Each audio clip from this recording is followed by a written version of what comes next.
Hello everyone, welcome to mission SSC 2025। अब आपको पता ही होगा आप लोगों को कि अगस्त और सितंबर में काफ़ी सारे एग्ज़ाम आने वाले हैं। सीजीएल, सीएचएसएल, फेज 13 इन सब का प्री बस लगा ही है अभी अगस्त और सितंबर में। तो काफ़ी कम टाइम बचा है और आपको पता है कि इस टाइम सबसे ज़्यादा हेडेक वाला सबसे ज़्यादा इम्पोर्टेंट टॉपिक जो लगता है वो करंट अफेयर्स ही लगता है कि कहीं से कोई पढ़ा दे बस। तो मैंने इसकी काफ़ी सारी सीरीज़ बनाई हैं। अपॉइंटमेंट वाले सीरीज़ मैंने बता दी थी कि कौन से मोस्ट इम्पोर्टेंट अपॉइंटमेंट है, वो जाके आप देख सकते हो। ये अवार्ड वाली सीरीज़ है। इसके 6 पार्ट मैं ऑलरेडी बना चुका हूँ। ये इस वीडियो का लास्ट पार्ट है, 7वां पार्ट। थोड़ा सा लंबा होगा क्योंकि मैं एक्स्ट्रा क्वेश्चन जो है वो भी सारे करा दूंगा इसमें। 2-5 एक्स्ट्रा क्वेश्चन है बस, तो वो और देख लेना। 2-3 मिनट का एक्स्ट्रा होगा वीडियो। इस वीडियो में हम सारे अवार्ड्स खत्म कर देंगे एसएससी के लिए जो भी इंपॉर्टेंट है, और फिर भी कोई रह जाता है तो मैं अलग से एग्जाम से पहले एक वीडियो बना दूंगा जो भी इंपॉर्टेंट करंट अफेयर रह जाता है उसके लिए। वीडियो शुरू करने से पहले मैं अपने बारे में बता दूं। मेरा नाम यश जैन है और अभी मैं एएसओ की पोस्ट पर हूँ सीएसएस में। एसएससी सीजीएल में मेरी टॉप 100 में रैंक थी, मतलब 62 रैंक थी मेरी। तो ये ठीक है, थोड़ी मेहनत लगती है लाने में, आप भी ले आओगे, पढ़ते रहो बस। और इसके अलावा भी काफ़ी सारे एग्जाम मैंने क्लियर किए हैं, तो ये भी आप देख सकते हो। अगर इस वीडियो से रिलेटेड कोई डाउट है तो टेलीग्राम के डाउट ग्रुप का लिंक मैं डिस्क्रिप्शन में दे दूंगा, वहां पर जाके आप अपना डाउट पूछ सकते हो। मैं रिप्लाई कर देता हूँ डेली, और 200 से ज़्यादा लोग ऑलरेडी हैं, तो आप भी आके अपना डाउट पूछ सकते हो। तो चलो अब वीडियो शुरू करते हैं। आज का पहला क्वेश्चन है कि 2025 का एबल प्राइज किसे मिला है। ये जो एबल प्राइज होता है ना, ये मैथ के फील्ड में मिलता है कि मैथ में अगर किसी ने अच्छा काम किया है मैथमेटिक्स में तो उन्हें मिलता है, और इसको नोबल प्राइज ऑफ मैथमेटिक्स भी बोलते हैं। तो ये काफी इंपॉर्टेंट अवार्ड है। मेरे टाइम पे इसका एक क्वेश्चन भी आया था शायद। तो ये मिला है मसाकी काशीवारा को।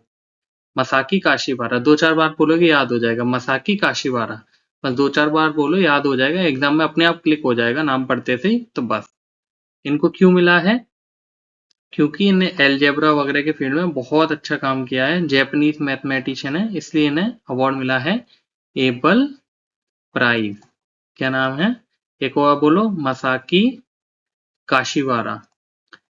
इंडियन स्टाइल में बोल लो भले ही, काशीवाड़ा, कुछ वो जो भी ट्रिक बनानी है बना लो, बस इसको याद रखना। नॉर्वे की गवर्नमेंट देती है। अब आप लोग के लिए क्वेश्चन ये है कि नॉर्वे की कैपिटल क्या है, ये बताना है मुझे, कमेंट सेक्शन में बताना। चलो नेक्स्ट है अपना 2024 का एसीएम एएम ट्यूरिंग अवार्ड किसे मिला है। ये जो ट्यूरिंग अवार्ड मिलता है ना, ये कंप्यूटर साइंस के फील्ड में मिलता है। इसको बोलते हैं Nobel prize of computer science. Computer science के लिए कोई नोबेल प्राइज तो होता नहीं है, इसलिए ऐसे ही बोलते हैं ट्यूरिंग अवार्ड को। तो ये मिला है बार्टो और स्यूटन, ये याद रख लो। एनडीजी बार्टो पूरा याद रखना है तो रख लो, वरना बार्टो और स्यूटन। एनडीजी बार्टो और रिचार्ड एस स्यूटन, दो नाम याद रखना। तो ये ट्यूरिंग अवार्ड किस फील्ड में मिलता है, कंप्यूटिंग के फील्ड में। इनने क्या काम किया है, जैसे मशीन लर्निंग आर्टिफिशियल लर्निंग होती है, ऐसी एक रीइंफोर्समेंट लर्निंग होती है, उसके फील्ड में इनने काम किया है, इसलिए अवार्ड इन्हें मिला है। नेक्स्ट है अपना ग्लोबल मर्करी अवार्ड किसे मिला है। ये उनको मिलता है जो पीस वगैरह, जैसे गांधी जी अहिंसा वगैरह प्रमोट करते थे ना, एनवायरमेंट के लिए भी अच्छा काम करते थे। तो इस फील्ड में जो काम करता है उसे गोल्ड मर्करी अवार्ड मिलता है। ये मिला है दलाई लामा को, ये तो काफी फेमस है, आप जानते होंगे। तो गोल्ड मर्करी अवार्ड किसे मिला है, दलाई लामा को। दलाई लामा एक तिब्बतन बुद्धिज्म है, उसके स्पिरिचुअल लीडर हैं। और अभी ये धर्मशाला में है, हिमाचल प्रदेश में। इसकी इसी की वजह से ही थोड़ा हमारा चाइना से है कुछ। तो ये आप याद रखना, दलाई लामा को मिला है गोल्ड मर्करी अवार्ड। ये क्या क्या प्रमोट करते हैं, नॉन वायलेंस, अहिंसा, मतलब बेसिकली जो वैल्यूज गांधी जी की थी ना, वही सब। तो अब नेक्स्ट क्वेश्चन है अपना, नेशनल यूथ अवार्ड किसे मिला है। यूथ बोलो, जो बोलना है बोलो, लेकिन बस याद रखना है कि नेशनल यूथ अवार्ड किसे मिला है, आकर्ष श्रॉफ को। इनने यूथ के लिए बहुत काम किया है। इनकी एक फाउंडेशन है युवा स्पार्क करके। उसमें ये क्या करते हैं कि अर्ली चाइल्डहुड एजुकेशन, मतलब बच्चों की एजुकेशन जो होती है, मान लो 6 से नीचे की बच्चों की, उसके लिए बहुत इनोवेटिंग वेज लाते हैं। जैसे उनके लिए डिजिटल बोर्ड लगवा दिया, या कुछ और भी ऐसे तरीके लाते हैं जिससे उनकी एजुकेशन प्रमोट हो। आंगनवाड़ी वगैरह में डिजिटाइजेशन कर दिया कि सारे बच्चों के ऐसे कंप्यूटर में एक्सेल में एंट्री कर दी, तो कुछ भी डेटा चाहिए वो फटाफट मिल जाए, किसको मिड डे मील मिला है किसको नहीं मिला है, ये सब कंप्यूटर पे कर दिया इनने। और रूरल एरियाज में गांव वगैरह में एजुकेशन प्रमोट की, इसके लिए इन्हें नेशनल यूथ अवार्ड मिला है, किसे, आकर्ष श्रॉफ को। नेक्स्ट है अपना first Indian sculpture to receive Fred Darrington award. Fred Darrington award किसे मिला है? ये मिला है सुदर्शन पटनायक। ये देखो मैंने पहले भी कभी बताया अवार्ड वाली सीरीज में, ये सुदर्शन पटनायक ना बहुत अच्छे सैंड के मतलब रेत के स्टैचू वगैरह बनाते हैं। इनको एक और अवार्ड मिला था, मैंने उसमें पढ़ाया था। कौन सा अवार्ड था वो? इनको मिला था golden sand master award Russia में। इनने जो एक मूर्ति बनाई थी ना जगन्नाथ वगैरह की, उसके लिए मिला था इन्हें। तो याद कर लेना, ये बहुत इंपॉर्टेंट नाम है सुदर्शन पटनायक। तो ये बिल्कुल अच्छे से याद रख लेना कि इनको ये फ्रेड डैरिंगटन अवार्ड मिला है। इन्हें गणेश जी की 10 फुट ऊंची मूर्ति बनाई है कुछ, उसके लिए। नेक्स्ट अपना मास्टर ह्यूमर अवार्ड किसे मिला है? मतलब हंसी मजाक वगैरह के लिए इंटरनेशनल कॉमेडी फेस्टिवल में, है ना। तो ये मिला है आमिर खान को। ये चाइना की कोई ऑर्गेनाइजेशन देती है, मकाऊ है ना, China Macau film festival, international comedy festival. तो ये आमिर खान को मिला है क्योंकि उनकी मूवी थ्री इडियट जैसी हुई हंसी मजाक की ह्यूमर है ना, उसमें पी के दंगल में तो नहीं होता ना, पर ये सब मूवीज चाइना में बहुत चलती हैं। दंगल तो 193 मिलियन डॉलर में कमाई थी चाइना ही चाइना में। तो चाइना में काफी पॉपुलर हैं। इनको अंकल मी बोलते हैं चाइना में, तो इसीलिए इन्हें मकाऊ इंटरनेशनल कॉमेडी फेस्टिवल में मास्टर ह्यूमर अवार्ड मिला है। तो किसको मिला है? आमिर खान को। नेक्स्ट अपना लेजेंड्स ऑफ एंडोस्कोपी अवार्ड किसे मिला है? सबसे पहले तो एंडोस्कोपी क्या होता है यही नहीं पता होगा। अगर आ गया वन वर्ड सब्स्टिट्यूशन तो गलत कर देंगे हम तो सबसे पहले आंसर देखते हैं। ये लेजेंड ऑफ एंडोस्कोपी मिला है डॉक्टर डी नागेश्वर रेड्डी को। अब इनने क्या किया है एंडोस्कोपी के फील्ड में? एंडोस्कोपी में मतलब ऐसा बॉडी के अंदर के पार्ट्स को देखना, कैमरा वैमरा लगा के बॉडी के अंदर क्या है वो सब देखना, उसको बोलते हैं एंडोस्कोपी। एंडो मतलब अंदर होता है ना, इसीलिए। तो ये मिला है डॉक्टर डी नागेश्वर रेड्डी को। नेक्स्ट है अपना यूआईडीआई के द्वारा बेस्ट परफॉर्मिंग स्टेट किसे मिला है? बायोमेट्रिक अपडेट ऑफ चिल्ड्रन, मतलब बच्चों के भी फिंगरप्रिंट वगैरह सब एकदम अपडेट करके रखते हैं आधार कार्ड वगैरह में। और एडल्ट हैं जो उनका आधार नंबर वगैरह सब एकदम वेरीफाई है कि नहीं, एड्रेस वगैरह सब सही है कि नहीं, टाइम टाइम पे चेक करते रहते हैं। तो किस स्टेट को मिला है? ये मिला है मेघालय स्टेट को। ये आधार कार्ड वगैरह के फील्ड में ये मिला है यूआईडीआई के द्वारा मेघालय स्टेट को।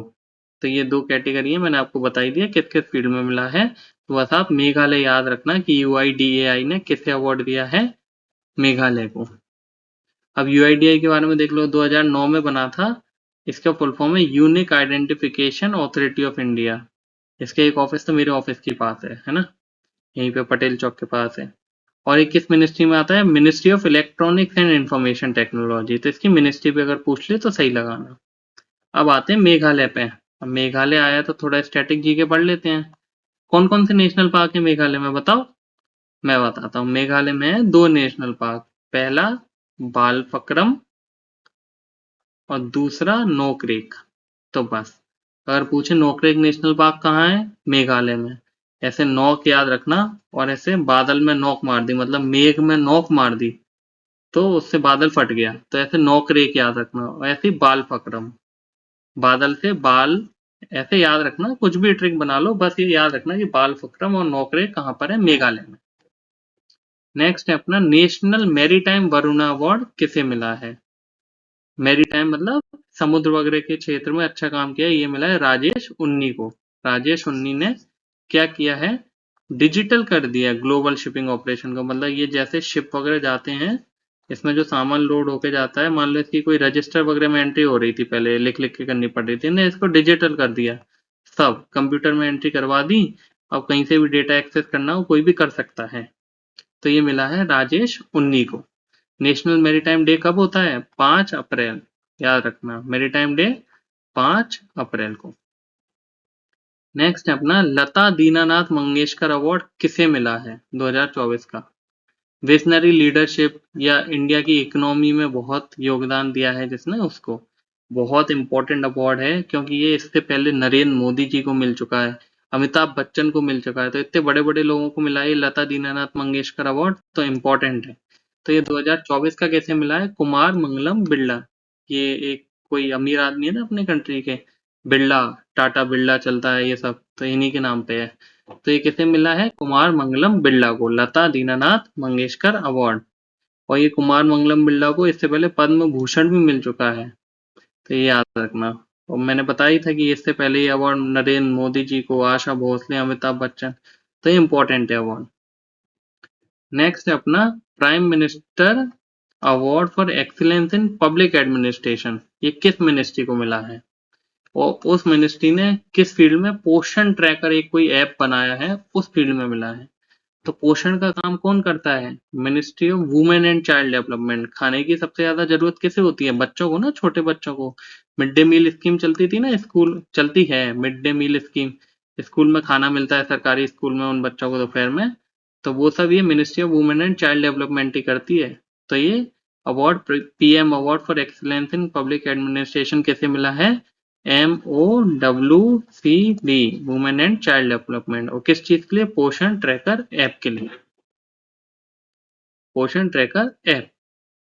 अब इससे ये याद रख लो, पोषण स्कीम कौन सी मिनिस्ट्री चलाती है? Women and child development. Anganwadi वगैरह की scheme women and child development. Poshan कुछ नहीं है, basically mid day meal scheme ही है, बच्चों को खाना खिलाना है और प्रेग्नेंट वुमेन वगैरह इनको मतलब माल न्यूट्रिशन वगैरह, वेस्टिंग वगैरह खत्म करना है अच्छा खाना देके। तो इसकी फुल फॉर्म है prime minister over arching scheme for holistic nutrition. Nutrition के लिए है बस ये पोषण। 2018 में लॉन्च हुई थी और फिर पोषण 2.0 आया था 2021 में। तो पोषण स्कीम कब लॉन्च हुई थी? 2018 में। किस मिनिस्ट्री के अंडर में आती है? Women and child development. Next अपना ग्लोबल वैनगार्ड ऑनर कैसे मिला है? वैनगार्ड ऑनर, इनने क्या काम किया है? बॉलीवुड और हॉलीवुड को कनेक्ट किया है, बहुत पास लाने का काम किया है 25 साल के करियर में। सबसे पहले तो मैं इसका आंसर बता देता हूँ, प्रियंका चोपड़ा को मिला। आपने देखा होगा ना, हॉलीवुड की फिल्मों में भी बहुत काम करती हैं, हॉलीवुड के एक्टर से, निक जोनास है ना, क्या नाम है, उनसे इसकी शादी हुई है। तो ये अच्छा काम किया इन्हें बॉलीवुड और हॉलीवुड को कनेक्ट करने में, तो इनको ये अवार्ड मिला है। अब पहले तो वैनगार्ड का मतलब बताओ, एसएससी में आ चुका है। वैनगार्ड का मतलब होता है कि किसी भी चीज में सबसे आगे रह के जो काम करता है। जैसे मान लो लड़ाई हो रही है दो फौजों के बीच, ये सामने वाली फौज ऐसे, तो आगे सबसे आगे जो सोल्जर वगैरह आगे रह के लड़ाई करते हैं ना, उनको बोलते हैं वैनगार्ड। मतलब किसी भी मूवमेंट का जो नेतृत्व करते हैं या फोर फ्रंट में रहते हैं, उनको बोलते हैं वैनगार्ड। तो प्रियंका चोपड़ा बॉलीवुड और हॉलीवुड को कनेक्ट करने में वैनगार्ड है।